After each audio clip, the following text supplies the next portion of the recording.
मोअज़्ज़ज़ सामीन ग्रामी कदर, आज बड़े अफसोस और दुख के साथ ये कहना पड़ रहा है कि हम उस वतन में रहते हैं जहां पर लाशों को भी एहतजाज करना पड़ता है। उसामा नदीम सती को श्रीनगर हाईवे के ऊपर अंधाधुंध फायरिंग करके मार दिया गया। श्रीनगर हाईवे क्यों नाम रखा था? श्रीनगर को याद रखने के लिए, वहां होने वाले मजालिम और बर्बरियत के खिलाफ एक अलामती सड़क बनाने के लिए। उसी सड़क पर क्या श्रीनगर वाले अहवाल को नहीं दोहराया गया? पुलिस ने अंधाधुंध फायरिंग करके, और ये पहला वाकया नहीं है, सानिहा खरोटाबाद का वाकया आपके सामने है, सानिहा साहिवाल की पूरी तहरीक आपके सामने है।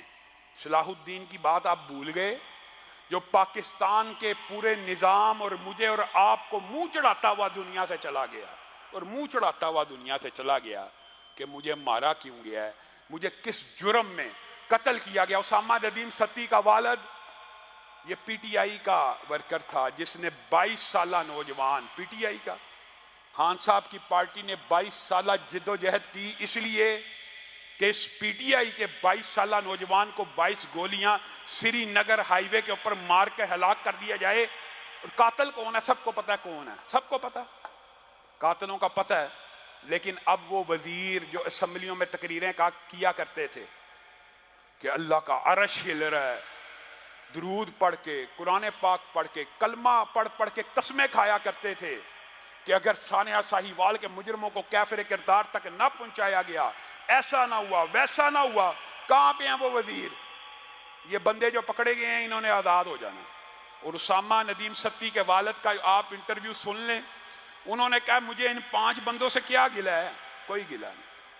मैं कल क़यामत के दिन खान साहब आपका और चीफ जस्टिस साहब आपका गिरेबान पकड़ूंगा, मैं इनको माफ कर दूंगा। आपने मुजरमों को सजा देनी है।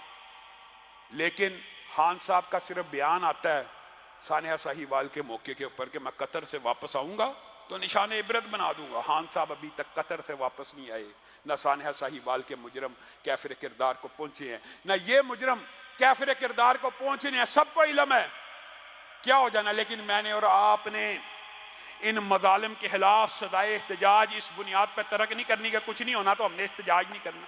सदाए एहतजाज बुलंद करनी है। मेरा और आपका काम जुल्म की हर बात के सामने शीशा पिलाई हुई दीवार बनना है।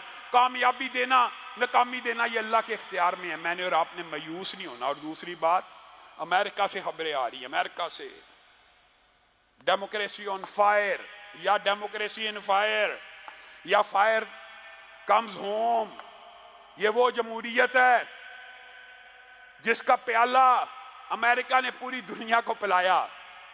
और मौलाना मदूदी की एक बात कल से दिमाग में गूंज रही है, एक वक्त आएगा जब कम्युनिज्म मास्को में शर्मिंदा होगा, और एक वक्त आएगा जब सरमायादाराना निज़ाम वाशिंगटन में अपनी आखिरी हिचकियां ले रहा होगा। बताइए, ये जो जमहूरियत और सरमायादाराना निज़ाम है, यकीन मानिए कल वाशिंगटन के बाहर जो आग का अलाव है, इस बात के ऊपर दलालत करता है कि सरमायादाराना निज़ाम का ज़वाल शुरू हो गया है। और मौलाना मदूदी जैसे बंदों की बात भी अल्लाह ताला कई दफ़ा सच कर देता है। उन्होंने कहा था, और हमने अपनी आंखों से देख लिया, कि एक दिन कम्युनिज्म मास्को में शर्मिंदा होगा। और हमने देख लिया रशिया कैसे टूटा, कैसे बिखरा, कैसे कम्युनिज्म का जनाजा पढ़ाया गया। आज कई रियासतें मुसलमान भी उसमें से निकल चुकी है। अल्लाह का शुक्र है, अल्लाह का फजल है, अल्लाह का करम है। इसी तरह वो सरमायादाराना निज़ाम मेरे भाइयों मेहनत की है। लिबरल और सेकुलर लोगों ने कई 100 साल मेहनत की कि औरत को घर से बाहर निकाला जाए, नहीं निकाल सके। यूरोप में भी नहीं निकाल सके, ये आपको किसी ने मुगालता दिया हुआ है।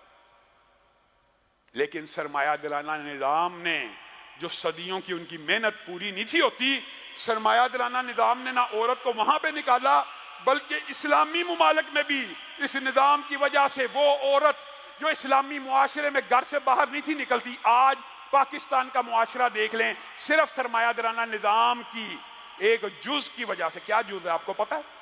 हसूल आसाइश, जरूरियात जिंदगी नहीं। मेरे भाइयों, ये फिक्री और इल्मी बातें हैं, इनका भी आपको नॉलेज होना चाहिए। इस्लाम ضروریات زندگی کے ارد گرد گھومتا ہے. سامان تعیش کا حصول اسلامی نظام میں نہیں ہے. سامان تعیش کس میں ہے؟ سرمایہ دارانہ نظام میں. سامان تعیش کس کو کہتے ہیں؟ ضروریات زندگی کے ہیں. آٹا، چینی، چاول، روٹی، یہ ضروریات زندگی. کپڑا، مناسب، یہ ضروریات ہیں. ان کے بغیر بندہ زندہ نہیں رہ سکتا. اور ان کے لیے اللہ کے فضل سے کبھی بھی کسی اسلامی معاشرے میں کوئی عورت گھر سے نہیں نکلی. لیکن سرمایہ دارانہ نظام نے یہ جو پرتعیش سامان ہوتا ہے نا، یہ جو آسائشیں ہوتی ہیں، شیطان اس کو مزین کرتا ہے. سائیکل رکھنے والا سوچتا ہے میں موٹر سائیکل لوں. جیب میں کتنے پیسے ہیں سائیکل کے؟ پوری سائیکل کے پیسے موجود ہیں، لیکن خواہش کیا ہے؟ موٹر سائیکل ہونی چاہیے. موٹر سائیکل کے پورے پیسے جیب میں ہیں، خواہش کیا میں آلٹو لوں. یہ سرمایہ دارانہ نظام کے بنیادی ٹولز ہیں کہ جیب میں جتنے پیسے ہیں اس سے آگے کی سوچنی ہے. اس لیے رسول اللہ صلی اللہ علیہ وسلم نے کہہ دیا بے نقد بنقد کیا کرو. جتنے پیسے ہیں اتنے کی آپ سائیکل لے آئیں، نہ قسطوں میں پھنسیں گے، نہ بینک آپ کے پیچھے پڑے گا. لیکن وہ اتنے پیسوں میں آپ کو سرمایہ دارانہ نظام موٹر سائیکل دے دے گا. ہاں پکڑا گیا، اب اس سے قسطیں نکلوائیں گے، اب پھنس گیا. موٹر سائیکل والا گاڑی، چھوٹی گاڑی والا لینڈ کروزر کے ہاتھ دیکھتا ہے اور لے لیتا ہے اور قسطوں میں پھنس جاتا ہے اور بینک کے ہتھے چڑھ جاتا ہے. یہ وہ سرمایہ دارانہ نظام ہے جس نے اسلامی ممالک کے اندر عورتوں کو گھروں سے باہر نکال دیا.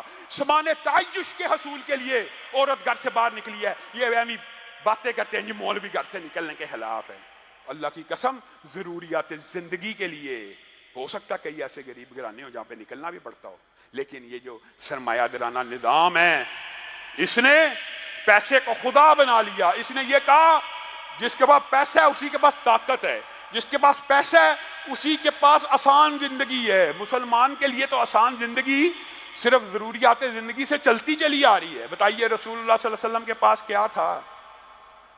حضرت عائشہ کیا بیان کرتی ہے؟ سیاہ چیزوں کے اوپر گزارا کیا، کبھی کا پانی کے ساتھ، کبھی کا کھجور کے ساتھ. صحابہ پوری زندگیاں گزر گئیں. یہ جو سامان تعیش آج کل سرمایہ دارانہ نظام میں کسی ادنا لیول کے غریب بندے کو بھی میسر ہے نا، یا کسی وقت میں بہت بڑے عمراء کو بھی میسر نہیں تھا. یہ سرمایہ دارانہ نظام نے آپ کی عقل کے اوپر، آپ کی فکر کے اوپر ایسا قبضہ جما لیا. لیکن اللہ کا شکر ہے آج وہ سرمایہ دارانہ نظام بھی واشنگٹن میں ہچکیاں لے رہا ہے. اور وہ ڈیموکریسی جس کے بارے میں اگر اس طرح کسی تھرڈ ورلڈ کنٹری میں ہوتا تھا تو امریکہ نے کہا میں حملہ کروں گا، میں ان کی جمہوریت سیدھا کروں گا. اپنی جمہوریت سیدھی کر. کل ان کے واشنگٹن کے اوپر جو واقعات ہوئے، اس طرح کے واقعات تو تھرڈ ورلڈ کنٹری میں بھی نہیں ہوتے.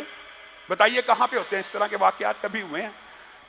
تو یہ اللہ کی طرف سے اسلامی نظام کی بار اللہ بھی، لیکن میں اور آپ بے حصہ بے ضمیر، اللہ بھی یہ دکھاتا ہے کہ اصل انسانیت کے جتنے مسائل ہیں اس کا حل کس میں ہے؟ اسلامی نظام میں. میں اور آپ غافل ہیں. اللہ تعالیٰ نے ایک نسخہ کیمیا اتنا عظیم ہمیں دیا ہوا ہے، ہمیں اس کی قدر و قیمت کا کوئی احساس نہیں. اللہ رب العزت جو کہا گیا، جو سنا گیا، اس کو سمجھنے کی توفیق عنایت فرمائے.